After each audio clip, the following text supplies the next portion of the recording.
Some trucks are built to work, some trucks are built to flex in a parking lot. But in 2010, Ford did something entirely different. Something so wild, so overbuilt, it didn't just change the game, it created a new one. This is the Gen 1 Ford Raptor, and more than a decade later, it's still the greatest truck ever made. Let me prove it. Late 2000s, gas prices were high, the economy was shaky, and most automakers were playing it safe. But Ford, they went all in on an idea that sounded insane at the time. Let's build a Baja truck from factory. They started with an F-150 frame, widened it by 7 inches, reinforced it, and then gave it a completely unique suspension geometry. What rolled out wasn't just another F-150, it was a factory-built desert predator. No one had ever done it before, and when it hit the streets, it was an instant legend. And because this legend was born, the only dream vehicle that I would talk about buying in the future was a Ford Raptor. Ford didn't just design the Raptor on paper, they actually punished this truck in the real world. Prototypes were tested in the deserts of the American Southwest through whoops, dunes, and all sorts of rocky terrain. They even took pre-production Raptors to the Baja 1000 just to prove this platform could survive one of the most epic endurance races on Earth. That wasn't marketing hype, that was 100% engineering confidence. By the time this thing hit dealerships, it wasn't just capable, it was battle tested. From day one, the Gen 1 stood apart from every other truck on the road. 35-inch BFG Goodrich all-terrains came standard on the Raptor, while other trucks needed aftermarket upgrades just to match this. And then of course it comes with the Fox shocks with the internal bypass tech, delivering 11 inches of travel up front, 13 inches in the rear. Between the skid plate, the wider stance, the functional flares, this isn't just an appearance package, this is an actual trophy truck you get to drive to work. And then there's the heart of this beast, which is the 6.2 liter V8 Boss engine, 411 horsepower, 434 foot-pounds of torque, naturally aspirated. Yes, I can read the brochure. No turbos, just raw displacement and instant throttle response. The sound, a deep throaty growl that Ford somehow got through emissions. It's the kind of exhaust note that just makes the hair on your neck stand up. And here's the thing, this wasn't just a fast engine, it's a forever engine. The 6.2 liter Boss wasn't just some experimental performance motor. This came straight from Ford's heavy duty playbook. You'd find this exact same engine in Ford Super Duty pickups, the F-250, the F-350, work fleet trucks all over the country. These engines are hauling trailers, plowing snow, and running job sites over hundreds of thousands of miles. But in a Raptor, it's been able to live the easy life. Ask any seasoned Gen 1 owner how many miles you're gonna get out of this motor. 200, 250, 300,000 miles, even more than that. This motor literally just doesn't quit. And that's with nothing more than just common maintenance. This truck is no poser. The Gen 1 was built to hammer through the desert at speed. This thing can literally blast through whoops, land from jumps, and just keep going.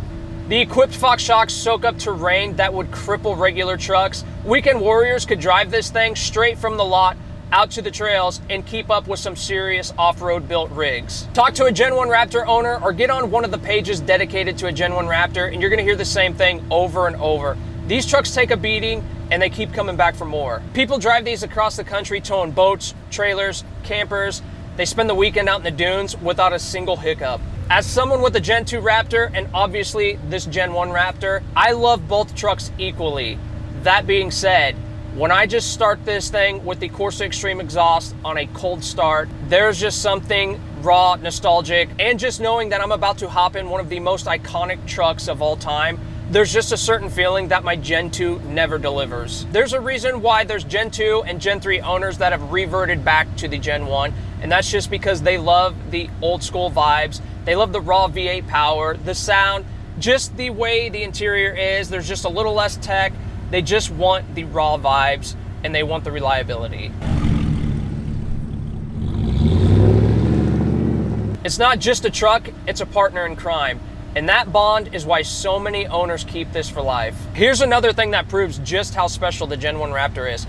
Try to find a clean one for cheap. You can't. Even with 100,000 plus miles, these things still sell for crazy money. Why? Because they built a reputation. People know the 6.2 liter Boss engine is bulletproof. They know they can take abuse, and they know that Ford probably isn't gonna make anything quite like it again. It's one of the rare vehicles where buying one years ago wasn't about just fun, it was a smart investment. Looks matter, and the Gen 1 nailed it. The massive Ford grille, the flared fenders, the wide stance. Parking next to a regular F-150, it's like comparing a heavyweight to a middleweight. Even standing still, this truck looks fast, and a decade later, it still turns heads. I pull into my driveway driving my Gen 2, and I see this thing sitting there, and even I still can't get over the fact of how great this truck actually looks. Now, don't get me wrong, I love my Gen 2 Raptor. I even love the Gen 3 Raptors. They're impressive. They're faster, more high-tech, more refined, but they also lost something, that raw mechanical connection, the naturally aspirated V8 soundtrack, the feeling that you were just driving something wild.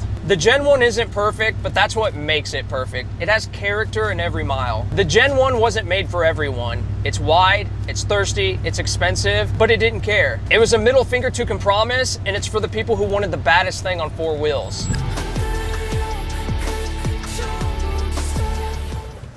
More than a decade later, it's still the truck that makes everything else feel boring. Without the Gen 1 Raptor, there probably wouldn't be a TRX, a ZR2, possibly the TRD Pros, Gen 2, Gen 3 Raptors, and that is why the Gen 1 Raptor will remain the greatest truck ever built. Now listen, I'll be real with you, the Gen 1 Raptor isn't perfect. It's got its quirks just like every other vehicle. There's a couple right off the top of my head that pops out if you're shopping for one. First one is the Fuse 27 issue. Ford originally routed the fuel pump fuse in a spot that could overheat and melt. The fix, a relocation kit, and basically all you do is you literally just get a little piece of wire, solder it on, and move it to a new location with the bigger fuse.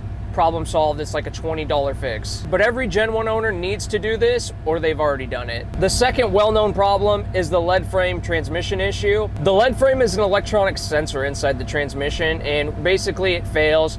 Puts your truck into like limp mode, so sometimes your RPM gauge will bounce. I've heard of people's trucks mis-shifting and shifting down or not shifting. I wouldn't say it's super common, but it's known. And Ford even extended warranties on it for a little bit, but I think once you get past, I think the 170,000 range, they'll no longer warranty it and you got to pay out of pocket, which brings me to another point. I don't know if this truck has had it done, so I will be getting that investigated in the future just because I don't want to have that problem down the road. And just a couple other little minor things that I've fixed.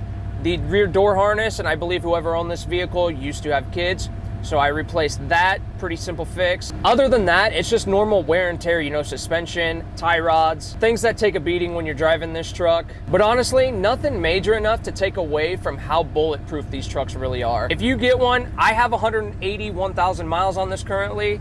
I am not worried about the motor. If anything, I'll probably have a transmission issue before I have a motor issue. There's still people with original transmissions getting over 300,000 miles.